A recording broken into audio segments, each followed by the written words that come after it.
শুভেন্দু প্রকৃতপক্ষে বিজেপির মূল তত্ত্বটাই বলেছেন। শুভেন্দু রাগঢাক করে কথা বলতে পারেন না এবং উনি যেটা বলেছেন সেটা হচ্ছে বিজেপির মূল তত্ত্ব। ওতে বিস্মিত হওয়ার কিছু নেই। বলছে কেন আমি যদি বলি এই হাজরা মনের ঘটনাটা পুরো পরিকল্পিত ছিল, মমতাই কৌশল করে করিয়েছিলেন।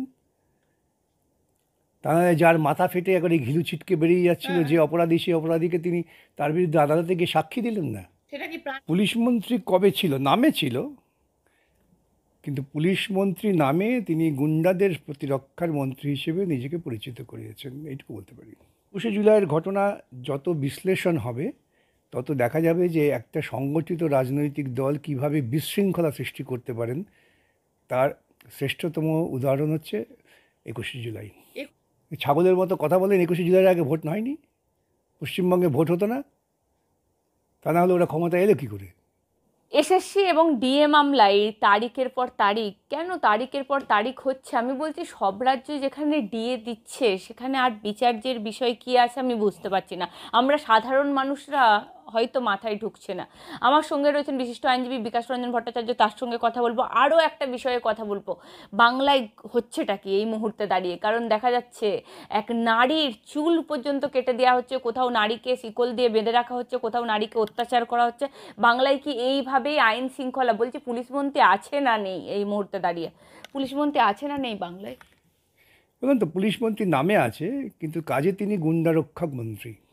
আমি আমি দেখলাম যে একটা ভদ্রমহিলার মানে চুল কেটে দেওয়া হচ্ছে। সব সালিশি সভা কি সব নিজেরাই করবে? পুলিশ প্রশাসন কি সব তুলে দেবে? মধ্যযুগীয় বর্বরতা পশ্চিমবঙ্গের বুকে নামিয়ে আনা হচ্ছে। ইতিপূর্বে আমরা বহুবার বলেছি, তখন বামপন্থী কর্মীদের ঘরবাড়ি জ্বালিয়ে দেওয়া হতো, মেরে ফেলে রাখা হতো, সৎকার করতে দেওয়া হতো না। মাওবাদীদের সঙ্গে একটা অত্যন্ত মধুর সম্পর্ক তৈরি করে পশ্চিমবঙ্গে এই কাজটা করে ক্ষমতায় এসেছেন।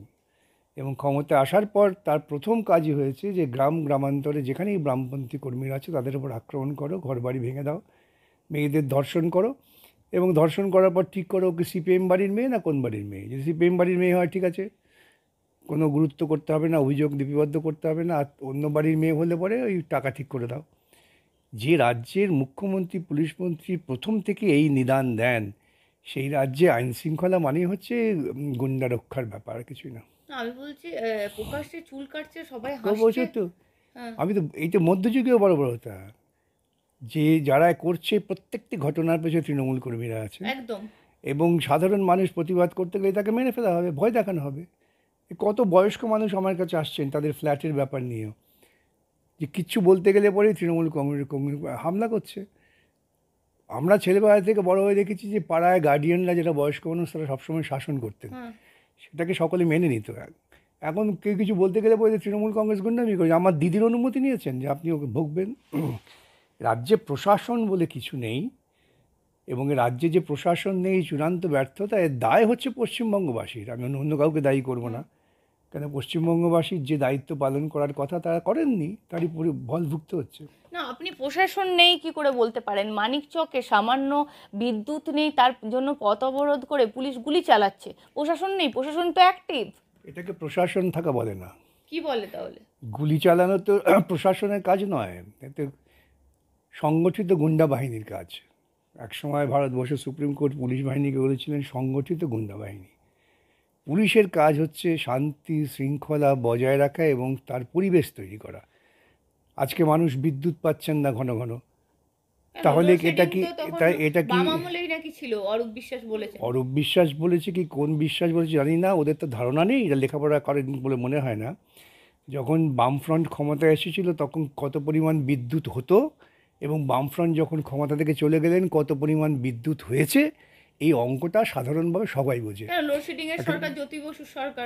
বললাম তো, এই সমস্ত ছিল তো, জ্যোতিবাবু যখন ক্ষমতায় আসেন তখন তো লোডশেডিংই ছিল, তখন তো বিদ্যুৎ থাকতো না। তারপরে তিনি কতগুলো বিদ্যুৎ প্রকল্প করেছেন, সান্তালদি বিদ্যুৎ প্রকল্প, ভুলে গেলে চলবে, কোলাঘাট বিদ্যুৎ প্রকল্প, এই রকম বহু জায়গায় বিদ্যুৎ প্রকল্প করা হয়েছে। এমনকি একসময় টাকা ছিল না বলে ছাত্র যুবরা রক্ত দিয়ে বিদ্যুৎ প্রকল্প চালু করবে বলেন। সেখানে তখন একটি পত্রিকা লিখেছিল কি, সিপিএমের বাচ্চার রক্তের জোর দেখো। সুতরাং এখন পশ্চিমবঙ্গে যখন বামফ্রন্ট চলে যায় তখন সেই সময়ে বিদ্যুৎ প্রকৃতপক্ষে উদ্বৃত্তি ছিল। সেই অবস্থায় ক্ষমতায় এসছেন দিদি, ওরা ক্ষমতায় আসার পর 14 বছরে 1 কিলোওয়াট বিদ্যুৎ উৎপাদন করেছেন। মানুষকে তো বলতে হবে তো, আমি যখন ক্ষমতায় এলাম তখন কি ছিল, তারপরে আমি যখন চলে যাচ্ছি তখন কি হয়েছে, এভাবে মূল্যায়ন হবে। 1 কিলোওয়াট বিদ্যুৎ উৎপাদন করেননি, বরং বিদ্যুৎ থেকে নিয়ে ব্যবসা করেছেন। পুজোর মণ্ডপে বিদ্যুৎ বিনা পয়সায়, ওখানে তৃণমূলের অনুষ্ঠান হয় বিদ্যুৎ বিনা পয়সায়।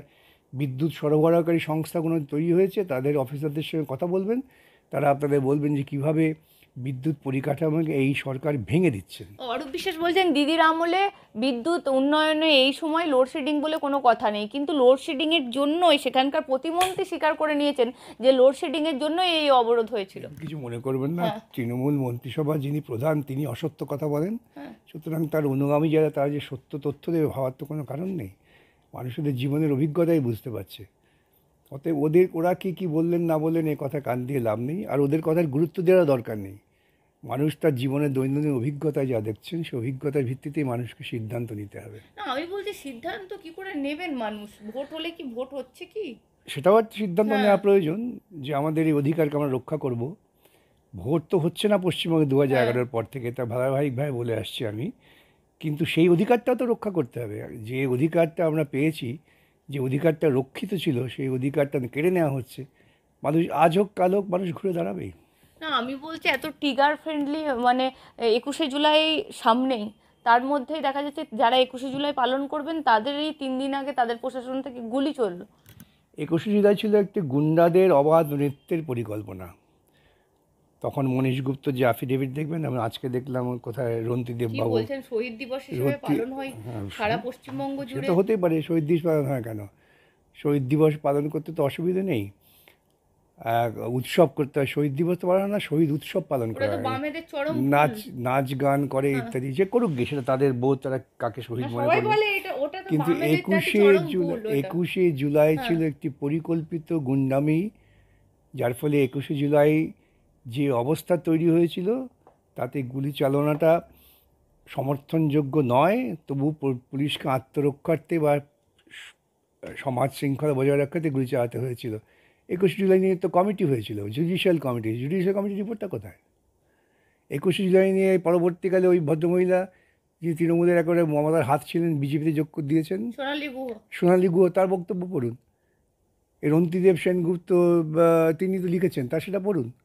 21শে জুলাইয়ের এই মানে সমাবেশকে সামনে রেখে পুরসভার থেকে মমতা বন্দ্যোপাধ্যায়ের ফলক তৈরি হচ্ছে। আমি অবাক হয়ে গেলাম, এটা আমি দেখলাম। এটা পুরসভা কোন অধিকারে করেন? এটা পুরসভা কার টাকায় করছেন? এই সমস্তগুলো প্রত্যেকটা বিষয় অডিট হওয়া দরকার। আমি নিশ্চিত যে কোনো অডিটর এই অনুমোদন দেবেন না। এখন ক্ষমতায় আছে বলে জনগণের টাকা দিয়ে আমি 21শে জুলাই উৎসব পালন করব? ওটা কি তৃণমূলের অফিস নাকি পুরসভাটা? ফিরহাদ হাকিম বলেছেন মাথায় এমনভাবে মেরেছিল সিপিএম আমলে, মাথার ঘিলুটা আরেকটু হলে বেরিয়ে যেত, মানে বাঁচতেন না উনি। ওই মাথার ঘিলুটা আরেকটু হলে বেরিয়ে গিয়ে ফিরহাদ সামনে দাঁড়িয়েছিল, ওর মুখে ছিটকে পড়তে, এই বোধহয় ভয় পাচ্ছে। বলছে ওই জন্য ওখানে একটা মানুষের মাথায় 18টা 19টা সেলাই হয়েছিল, আমার এখানে 22টা সেলাই আছে, তাতে কি হলো? এই সমস্ত কথা বলে লাভ আছে না? ওই জন্য ওই ফলকটা করলাম, ওই জন্য ফলক করতে হবে। 21শে জুলাই সে তো একটা রাজনৈতিক নেত্রীর গুন্ডামির পরিণতি ছিল। হাজরা মোড়ে মারামারি হচ্ছে তো রাজনৈতিক ঘটনা, এই পুরসভা সংক্রান্ত কি ঘটনা না? আইডেন্টি কার্ড ভোটার কার্ডের ইস্যুতে নাকি? মোটেই না। কিসের ভোটার কার্ডের ইস্যু? এসব কথা বললে হবে নাকি? যা খুশি তাই বলে দিলাম, যুক্তি নেই, তথ্য নেই, ভাবলো মানুষ নাকি আমরা এতদিন ভোটই দিতে পারতাম না ওই কার্ড, তো তার আগে আর ভোট হয়নি। এই সমস্ত কথা বলে দেয় যে সাধারণ বর্তমান প্রজন্মের অনেক তরুণ সমাজ, তারা তো বোঝে না কি হয়েছিল ব্যাপারটা, জানে না, মানে ঘটনাটা রাজনৈতিক সংঘর্ষ হয়েছে। সে রাজনৈতিক সংঘর্ষ, এবং আরও আশ্চর্য যেটা পরবর্তীকালে আমরা বলেছি, সে হাজরা মোড়ে যারা ওর মাথা ফাটালেন তারাই ওর কোলে গিয়ে আশ্রয় পেলেন। তিনি তো মামলায় সাক্ষী দিতে যাননি লালু আলমের বিরুদ্ধে, বরং লালু আলমকে কোলে বসিয়ে রেখেছেন। কী প্রমাণ করে, কী ইঙ্গিত দেয়? প্রাণেই বাঁচত না, ফিরহাদ হাকিম কালকেই বলেছেন। এগুলো বলা সহজ তো, প্রাণেই বাঁচতাম না। উনি কতবার যে প্রাণে না বাঁচার চেষ্টা করেছেন তা কেউ জানে না। আর এত যার প্রাণ নিয়ে আতঙ্ক, তার তো রাজনৈতিক ময়দানে থাকা উচিত না, ঘরে বসে সেলাই করা উচিত। না, আমি একটা কথা বলছি, পুরসভা আর আপনি একটা জিনিস বলছিলেন, দল আর সরকার, এই তৃণমূল সরকারে এক করে ফেলেছে। বলছি সত্যি কি এরা এক হয়ে গেছে? কারণ পুরসভার তরফ থেকে আরও একটা জায়গায়ও ফলক দেওয়া হয়েছে। বলছে কি হবে ঐতিহাসিক দিনটা মানে কি? পুরসভার যে ঐতিহ্য, সেই ঐতিহ্য তো সর্বনাশ হয়ে গিয়েছে। যেদিনকে চেয়ারে বসে, মেয়রের চেয়ারে বসে হাতে টাকা নিচ্ছেন, যেদিনকে নবনির্বাচিত মেয়রকে ধাক্কা দিয়ে পুকুরে ফেলে দেওয়া হয়েছিল, এই জায়গায় যখন পুরসভাকে নামিয়ে আনা হয়েছে, যে কলকাতা শহরের মেয়র তাকে হবু মুখ্যমন্ত্রী ধাক্কা দিয়ে জলে ফেলে দিয়েছেন, আর তিনি ড্যাং ড্যাং করতে করতে খুব উল্লসিত, দিদি ধাক্কা দিয়েছেন। এই সংস্কৃতি যেদিন থেকে চালু হয়েছে সেদিন থেকে বুঝবেন যে পুরসভার যে অতীত ঐতিহ্য, গৌরব যা আপনারা বলছেন, সেটাকে এরা কলঙ্কিত করছে। ওরা চায় না, ওরা চায় পুরসভার ঐতিহ্য হাজির করতে বিশৃঙ্খলা, গুন্ডামি, অসভ্যতা, দলবাজি, এইটাই ওরা চায়, সেইটাই করছেন। জবাব দিতে হবে, জনগণের পয়সায় পোস্টার হলো কী করে? আর একটা জিনিস, তারিখ পে তারিখ কেন হচ্ছে বিষয়টা, মানে আমি বুঝতে পারছি না ঠিক। বাংলা থেকে মামলা গেলে এরকম কেন হচ্ছে সুপ্রিম কোর্টে, যেটা হাইকোর্ট এত যত্ন সহকারে দেখছে, সুপ্রিম কোর্ট কেন ডেট দিচ্ছে? না না, সুপ্রিম কোর্ট ডেট মোটেই দেয়নি, এগুলো না বোঝার ফল। সুপ্রিম কোর্টে মামলা শুনানির জন্য প্রস্তুতি নিচ্ছেন, মামলা শুনানির জন্য এত বড় একটা মামলা, এখান থেকে প্রায় 2000-এর মতো এসএলপি ফাইল হয়েছে। যারা দুর্নীতিগ্রস্ত হয়ে চাকরি পেয়েছেন তারা সবাই এসএলপি করেছেন এদিওদি করে। সব মামলা কোনো এক জায়গায় নিয়ে শুনানি করতে হবে, সেই শুনানি করার পদ্ধতি সুপ্রিম কোর্ট ঠিক করেছেন। 6ই আগস্ট শুনানিতে আছে, মনে হচ্ছে কিছু একটা রায় হবে। রায় হবে কি পরের কথা, শুনানি তো শুরু হোক। শুনানি রাজ্য সরকার এত আটকানোর চেষ্টা করছে কেন? না না, কিসে আটকানো আছে? রাজ্য সরকার আটকাবার কোনো সুযোগ নেই। আটকাতে পারবে না? বলছি অভিষেক বন্দ্যোপাধ্যায় ফিরলেন, এটা একটা খবর। আমি জানি না এটা কী করে খবর হয়, কে কোথায় গিয়েছিলেন বেড়াতে, কই রাজনৈতিক ফিরে এলেন, বিরতিতে। কোথা থেকে ফিরলেন, এই যদি খবর হয় রাজ্যের, তাহলে বুঝতে হবে যে পশ্চিমবঙ্গের খবরের মানটা কোথায় চলে গেছে। কত নিচে আর নামাবেন আপনারা আমাদের, এটি আমার কাছে প্রশ্ন। না, আমি বলছি রাজনীতিতে বিরতি নিয়েছিলেন, আবার এয়ারপোর্ট থেকে আজকে ফিরলেন। সেটা তার ব্যক্তিগত ব্যাপার, তার দলের ব্যাপার, এটা কোনো সামাজিক খবর নাকি? তিনি ফিরলেন বা না ফিরলেন তাতে পশ্চিমবঙ্গবাসীর কিচ্ছু যায় আসে না। সেটা ওর ঘরোয়া ঝগড়া হতে পারে, ঘরোয়া আনন্দ হতে পারে, ঘরোয়া আবেগ হতে পারে, এটা কোনো খবর? এ নিয়ে যারা খবর করেন তাদের প্রতি আমার বিনয়ের সঙ্গে বলতে ইচ্ছে করে, আপনারা নিজেদের মানটাকে নিচে নামাবেন না। অনেক নেমেছেন, আর নামবেন না। সবশেষ শুভেন্দু অধিকারীর একটা মন্তব্য, একদম जो हमारा साथ हम उनका साथ, কিভাবে দেখছেন? বললো এই কথা। ও যেটা বিজেপি মূল তত্ত্ব সেটাই তিনি বলেছেন। বলছে না, এটা বিজেপি সমর্থন করে না, পার্টি থেকে বলেছে। কিন্তু বলে লাভ দেখে, পার্টি থেকে কি বিজেপির মূল বক্তব্যটা কি? আজকে কী হচ্ছে, ওই কাঁওয়াড়া উৎসবে যাওয়ার সময় সেখানে সমস্ত জায়গায় পরিচয় বলতে হবে, কে কোথায় কোন ঝুপড়ি করেছে, কে দোকান দিয়েছে, উদ্দেশ্যটা কী?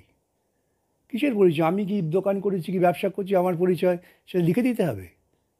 উদ্দেশ্যটা কী? উদ্দেশ্যটা হচ্ছে নিরঙ্কুশভাবে হিন্দুত্বকে চাপিয়ে দেওয়ার পরিকল্পনা। এই নির্বাচনের ধাক্কা খেয়ে খানিকটা ঘাবড়ে গেছেন, তা না হলে বিজেপির মূল পরিকল্পনাই হচ্ছে বিজেপি এবং বিজেপি, আর কেউ না। না, শুভেন্দু অধিকারীকে সমর্থন করে না, বলছে এই সব। কে কারা সমর্থন করলো না করলো, শুভেন্দু বারবার বলছে, আমি শুভেন্দু বিজেপির মূল কথাটাই বলেছেন, এবং শুভেন্দুর মূল কথাটাই লোকেরা আড়ালে আবডালে বিজেপি যারা করেন সমর্থন করেন। তাহলে প্রকাশ্যে বলতে কি প্রকাশ্যে ব্যাক বলতে ফুটে গেছে? নিশ্চয়ই প্রকাশ্যে বলতে ভয় পান, কেন মুখে দেওয়া সংবিধানের কথা বলতে হবে তো। মুখে বলবো সংবিধান বাঁচাও, আর মূল কথাটা শুভেন্দু বলে ফেলেছেন মুখ ফসকে। শুভেন্দু অধিকারী এখনো অনড়, দল অন্তরের সমর্থন না করলেও উনি অন্তরের অনড়। কথা তিনি বলে ফেলেছেন। তাকে এইটাই বলানোর জন্যই রাখা হয়েছে যে তিনি বিজেপির হিন্দুত্ববাদের কথা চিৎকার করে বলে যাবেন।